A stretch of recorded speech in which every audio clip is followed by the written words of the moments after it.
My name is Mark Foster, and my game is Titan Souls.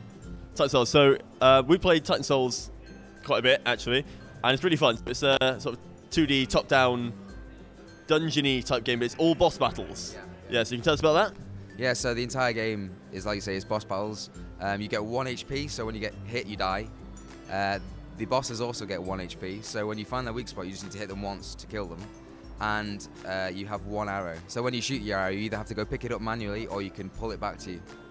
So I noticed with the pullback mechanic, it's sort of like using the Force. So is there a story behind that? Yeah, he's a Jedi. No, that's not the story. The world has like a lore to it, and there is a story behind it, but it's kind of like in the background, like you say. It's up to the player to go and find it. The way the world is structured as well, like the bit you've played is probably the first 4 bosses. It's like that's like the tutorial to the game, the introduction area. So when you beat those, like 2 doors open at the end, and you go through, and the game opens up, and you can travel anywhere and kill things in any order.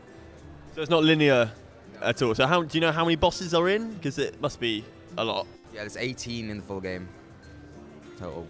I struggled with 2, and then I died, and yeah, it was really hard. So are they all very different, or do they share some sort of aspects and use sort of like they're harder versions of the older selves? Does that make sense? They're pretty much all very, very different. So because you only get the 1 arrow mechanic for the entire game, that's it.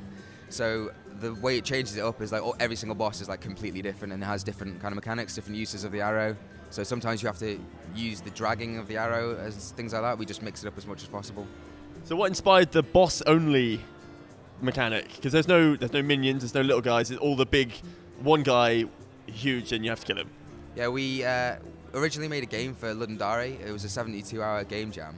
And before we went in, we were talking amongst ourselves, and we said we want to make a game about bosses and just focus on these like 1 encounters.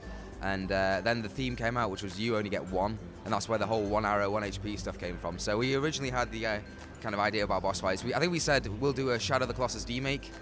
That was the original kind of idea, which seemed like a really good idea in 3 days. You do, demake the Shadow of the Colossus in 3 days. Yeah, that's doable. So that was I really like it. I think we all loved it, actually. So what platforms is it on, and when is it coming out? It's coming out April 14th, and it'll be on PS4, PS Vita, and PC and Mac on Steam. Yeah, sweet. Thanks very much. Cheers. Thank you very much. Well, good luck with Titan Souls. It's pretty good.